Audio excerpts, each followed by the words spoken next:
5월 19일 목요일 새벽입니다. 오늘은 디모데전서 세 번째 시간인데요. 디모데전서 1장 12절부터 17절까지의 말씀을 가지고 나를 인내하시는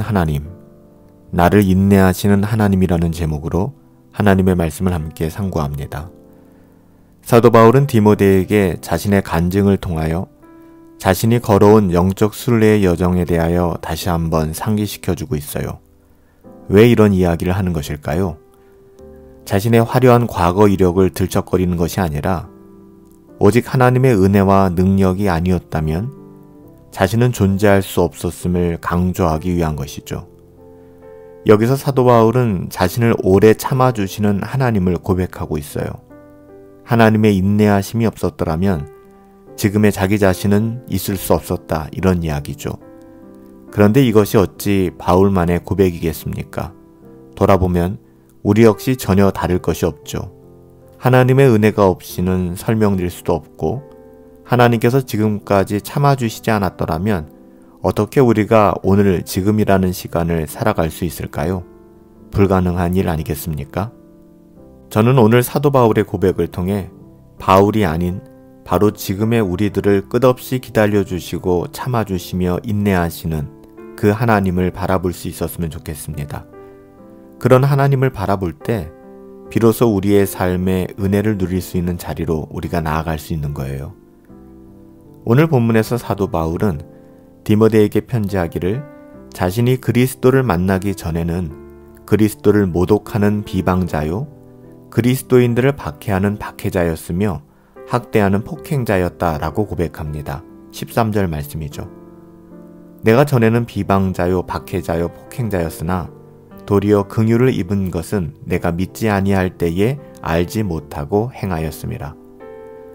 사도 바울은 이렇게 고백함으로 말미암아 내가 이전에는 비방자였고 박해자였고 폭행자였지만 돌아볼 때 이것이 내가 모르고 한 일이었기 때문에 하나님의 긍휼의 이유가 된다라고 고백하는 거예요. 내가 믿지 아니할 때 알지 못하고 그렇게 행하였다라고 고백하는 것이죠. 여러분, 사실 그래요. 죄를 지을 때 이것을 알고 습관적으로 짓는 것과 모르고 짓는 것은 이런 굉장히 큰 차이가 있습니다. 그리고 사도 바울은 자신이 죄인의 괴수, 곧 우두머리가 된다라고 고백하죠. 15절 말씀 아닙니까? mit보다 모든 사람이 받을 만한 이 말이요, 그리스도 예수께서 죄인을 구원하시려고 세상에 임하셨다 하였도다. 내가 죄인 중에 괴수니라.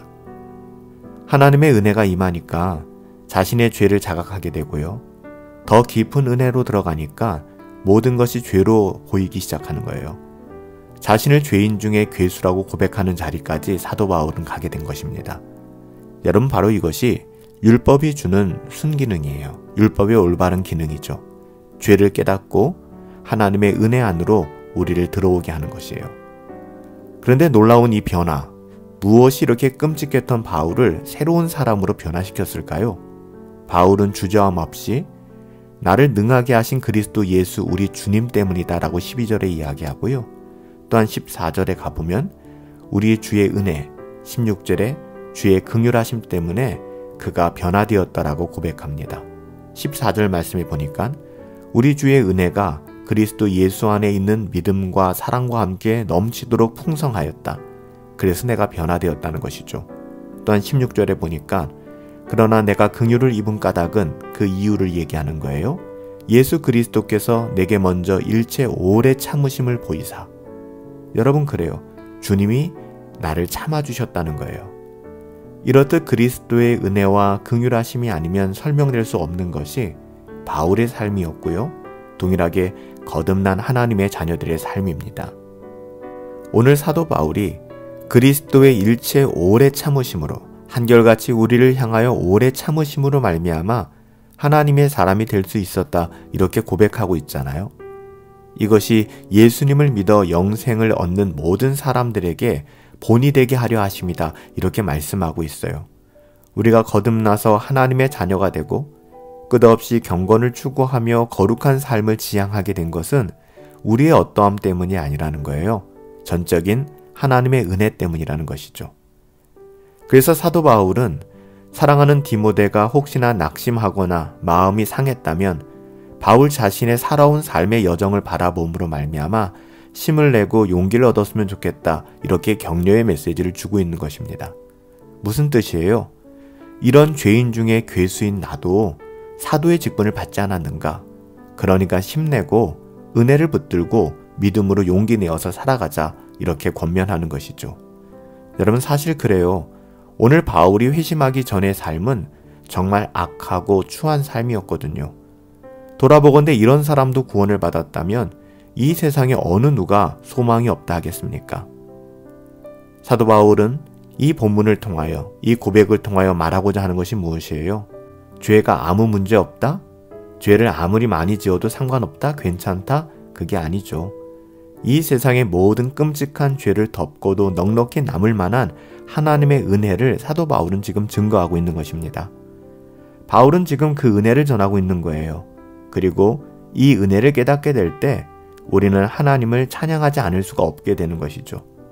그래서 오늘 본문 마지막 17절에서 사도 바울이 이렇게 고백하는 거예요.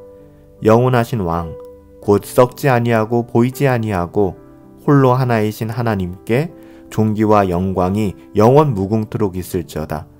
우리가 어저께 수요 경건회를 통해서 주기도문 마지막 부분을 상고했던 것과 똑같은 이야기 아니겠습니까? 하나님 앞에, 주님 앞에 아름다운 송영을 드리게 되는 것이죠. 오늘 우리는 바울의 간증을 통하여 하나님께서 진노 중에서 얼마나 우리를 향하여 인내하시며 참고 기다리시는지를 보게 됩니다. 이 또한 은혜 아니겠습니까?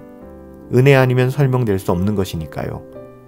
오늘도 우리의 어떠함을 바라보시며 사랑과 은혜로 인내하시는 하나님, 그 하나님의 사랑하심을 깊이 경험할 수 있었으면 좋겠어요. 그러므로 말미암아 그 하나님의 은혜에 합당한 삶, 우리를 인내하시는 하나님, 또한 인내 가운데 우리에게 소망을 주시는 그 하나님을 바라봄으로 말미암아 우리의 어떠함에 낙오되고 침체되는 것이 아니라 하나님의 은혜 붙들고 소망 가운데 일어날 수 있는 복된 저와 여러분들 되시기를 예수님의 이름으로 축복합니다. 살아계신 아버지 하나님, 그 은혜로 우리 영혼을 기다려주시며 인내해 주시니 참으로 감사를 드립니다. 하나님의 은혜를 날마다 깊이 깨닫고 하나님의 인내하심을 바라보며 우리 또한 우리의 삶의 자리를 믿음으로 인내하며 소망 가운데 살아갈 수 있도록 선하게 인도하여 주시옵소서. 하나님을 신뢰합니다. 존귀하신 예수님의 이름으로 기도하옵나이다. 아멘. 지금도 우리를 향하여 인내하시는 하나님, 기다려주시는 하나님, 그 하나님의 은혜와 긍휼이 없다면 우리가 어떻게 살아갈 수 있겠습니까? 오늘도 그 하나님의 은혜와 긍휼을 바라보시며 우리 또한 그 은혜와 긍휼을 베푸는 자리에 거할 수 있기를 예수님의 이름으로 축복합니다. 오늘 하루도 성령으로 충만하시고 우리 주 예수 그리스도의 은혜 안에서 우리 함께 승리합시다.